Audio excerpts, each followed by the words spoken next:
kita mengharapkan supaya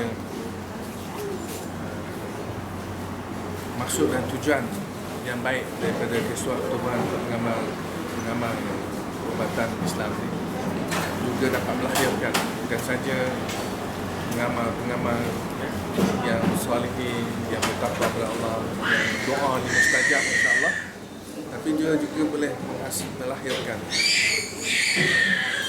ahli perubatan yang ada kepakarannya dalam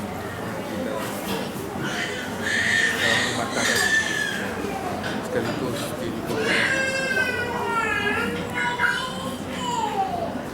sekaligus dia boleh bising dia masuk dalam tak, dia masuk sekaligus dia bukan saja jauh dia tak?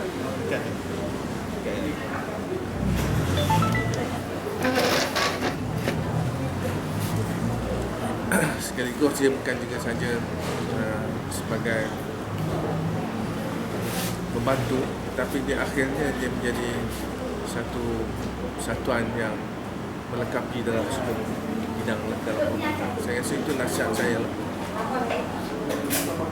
Kalau di antara sahabat-sahabat ni ada di antaranya pelajar, kita boleh sehingga kepada peringkat kita boleh mengasuh ataupun menghantar sahabat-sahabat kita untuk belajar dalam bidang perubatan. Kita nak doktor yang lahir akan datang, doktor daripada pengamal Islam. Itulah ada bezanya.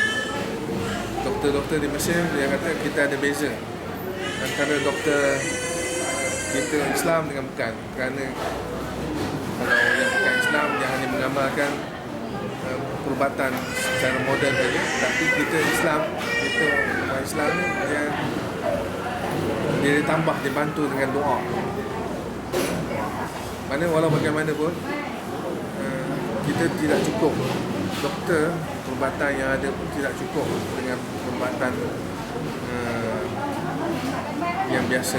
Kita memerlukan juga ruqyah jampi, ruqyah yang dibenarkan oleh syarak, baca ayat Al-Quran. Itu kadang-kadang sesuatu yang dulunya ada waktu ni kita penyembuh, iaitu Quran itu merupakan penyembuh. Dia tidak nafikan, dia tak boleh nafikan bahawa yakin kadang-kadang tak boleh sembuh dengan perubatan moden, melainkan dengan izin Allah. Dengan izin Allah memerlukan doa yang mustajab, memerlukan keikhlasan doa yang memerlukan keikhlasan daripada pengamal itu sendiri dan daripada pihak orang yang sakit itu, memohon kepada Allah supaya dia sakit. Itulah harapan saya masih saya apabila kita menyentuh tentang mengamal perubatan Islam, kita tidak boleh mengumpulkan satu perkara saja dengan jampi, kerana sunnah Rasulullah SAW. Rasulullah pun menyuruh tadawaw wala tadawaw bil haramin, ubatlah, artinya terbuka di sini, ubat dengan cara, dengan peralatan yang moden, dengan cara sama ada dengan kita berdoa kepada Allah dengan ayat Al-Quran, kita tak boleh lain. Mana dengan itu kita memerlukan orang lain yang dapat membantu kalau kita tak boleh. Itulah harapan saya supaya kita tidak ditohmahkan oleh banyak pihak. Sebab Islam itu bukan dari sudut itu. Kalau kita mengatakan berubat dengan air jampi saja, kadang-kadang pengamal itu pun pergi ke doktor juga kalau dia sakit. Ada tohmat, itu maksud saya lah. Mana kita terbuka lah, kita bersedia menerima apa saja perubahan yang perlu kita buat. Itu harapan kita. Dan saya juga mengharapkan supaya Kiswah ini juga mempunyai satu projek ekonomi yang dapat membantu pertumbuhan itu sendiri, dan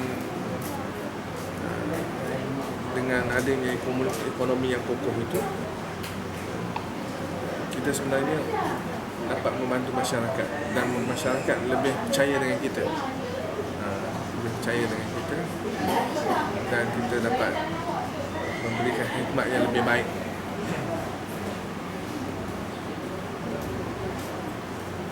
Mudah-mudahan saya doakanlah supaya perjalanan kiswah ini berjalan yang baik dan sihat, yang mudah-mudahan Allah merestui, insya-Allah. Allah SWT. Jadi jazakallah khairul jazak kepada Datuk Mufti atas tausiah yang sangat berharga tadi. Antara yang dititik beratkan oleh Datuk Mufti tadi adalah berkenaan dengan bagaimana usaha sama kita dengan perubatan moden, ya. Bukan sekadar kita meruqyah sakit saja, tapi kita ada hubung jalin dengan pengamal perubatan moden. Sekiranya ada penyakit-penyakit yang memerlukan didiagnos dengan kaedah moden, kita perlu bekerjasama dengan mereka, ya. Jadi untuk pengetahuan Datuk, alhamdulillah juga kami di pusat rawatan, alhamdulillah, ya, ada daripada pihak hospital yang merasakan itu bukan penyakit-penyakit fizikal, maka contohnya pesakit jiwa, ya, yang dihantar untuk diruqyah ke pusat rawatan kita. Begitu juga sebaliknya, ya. Kadang-kadang ada masyarakat kampung kita yang terlampau taksub pada jampi dan sebagainya, tak mau datang ke ataupun tak mau pergi ke hospital, kita ruqyah dan kita kena pasti bukannya gangguan. Ada pesakit yang kita selalu panggil ambulan datang ke pusat rawatan pun ada juga, ya. Jadi alhamdulillah, insya-Allah. Jadi kita buka pada soalan, ya. Boleh tu, ya.